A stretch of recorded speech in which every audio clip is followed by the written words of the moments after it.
Hello, you absolute lovelies. Let's talk all about the penultimate episode of X-Men 97 Season 2. Episode 8 is dubbed Dead Man's Hand for good reason. After 2 years in our time, after months in X-Men time, after many episodes of teasing, Gambit has returned as a Horseman of Apocalypse, but they did it in a very interesting way. We didn't actually see a lot of Gambit as a Horseman. We saw the consequences of him being a Horseman, a seemingly dead Apocalypse, and then his abilities as a Horseman and the new mutated, transformed Gambit therein. Now, what I really liked about this episode was the setting, what it brought as far as energy and emotion, what storylines it told from the comic books. But I do think that by the end, where we have the combining of X-Factor and X-Force to oppose X-Corp / X-Men, we're in an interesting spot for how much needs to be accomplished in the finale next week. So let's talk about this episode. I think it does a lot of really cool things.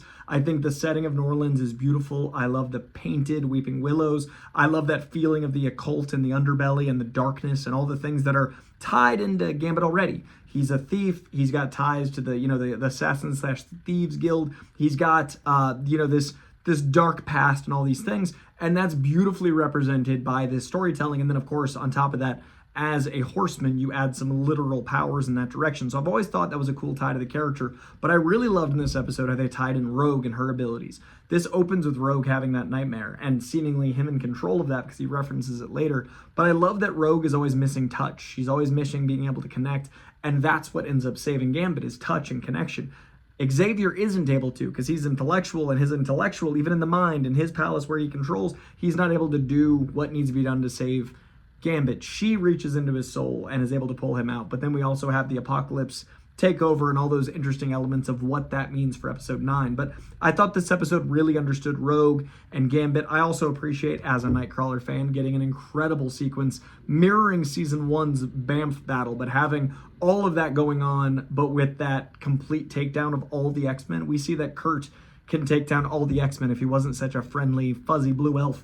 That sequence was incredible as far as action. This whole build to Gambit coming back was a little tricky, though, for me, because it feels like Rogue was affected by this moment emotionally, and the rest of the X-Men who love Gambit, who are emotionally connected to Gambit, we didn't get the time to really see their reaction to his return. Now, I'm reacting to these over at Real Rejects. You can see our reaction in real time, but something Greg and I both noticed is, these X-Men are all attached to Gambit, but because X-Force needs to be more shut down and cold, it did feel like a mission. So obviously Cable is going to just see it as like, we've got to kill him, we got to take him out. Archangel is going to be a little bit more cold because he was a Horseman. Psylocke, traditionally a very stoic person. So those elements make sense. And we've had Jubilee kind of pushing back on the level of violence and the choices made. Like, I've understood that from the beginning, but it would have been nice to see some of the X-Corp / X-Men, the people that are not in that direction, not the X-Force, not the cold-blooded mercs, have something of a connection to him coming back, especially with Nightcrawler. Like,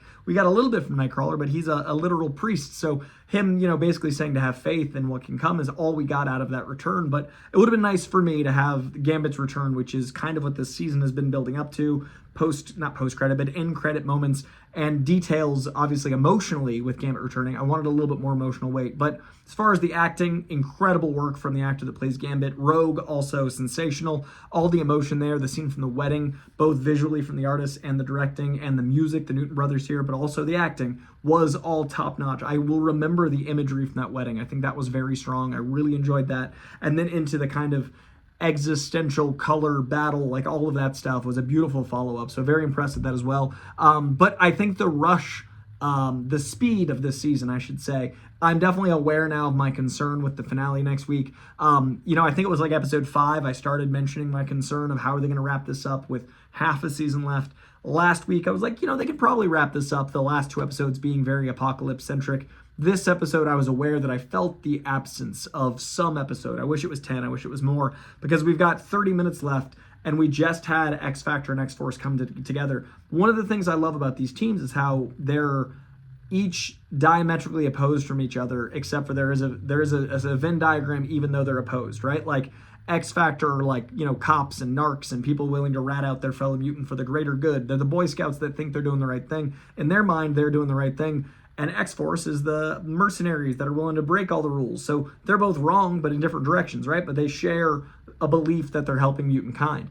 X-Men, goody two-shoes, but a little bit more shades of gray. X-Corp, a corporation, and that corporation profiting off things and escaping any sort of consequences, leaving the country. Like, we've got all these interesting ideas of what these different X teams represent. Generation X isn't even official, but a lot of the members are on the team. It would have been nice to see kind of those ideals oppose, especially with the two biggest opposing ideals of X-Factor and X-Force coming together at the end. Now, I get why they're uniting. Narratively, I'm not dumb. They're opposing what X-Corp has become and what Xavier is doing and those things.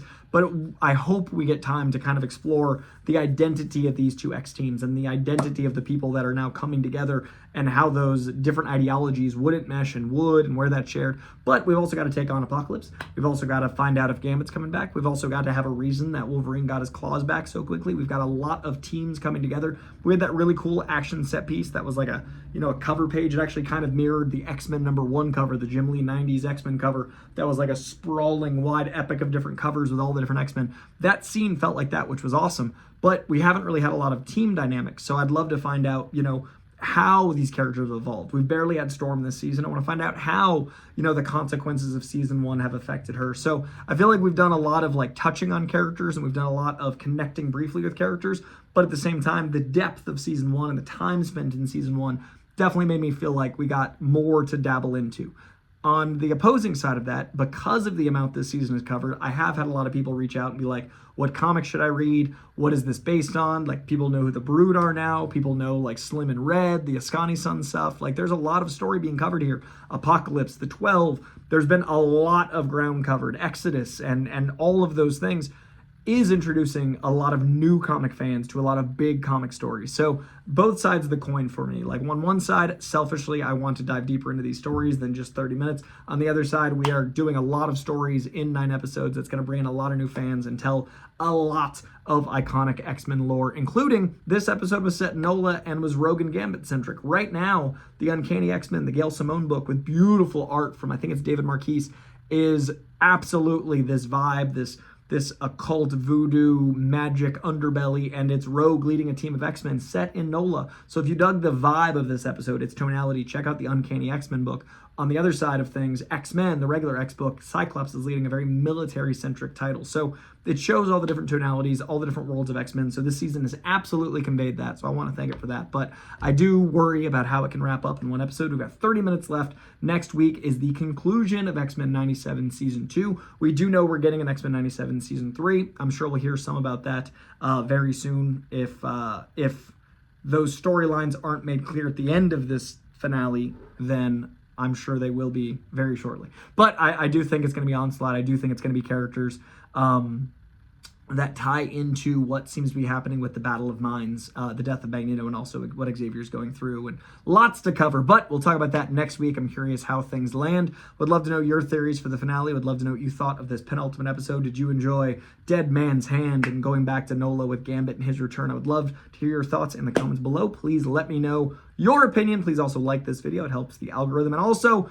please subscribe to this page if you're not already. I cover all the big comic stuff, whether that's comic movies, comic TV, but also the big movies and TV outside of comics. And I do a live stream every weekend breaking down my favorite comics of the week. After reading like 50 comics a week, I tell you my favorite 9. So lots of stuff in this page. Please check it out, subscribe, like, comment, and I will see you next week for X-Men 97 Season 2's finale, which is already here. What a year. What a crazy year. Bye, guys.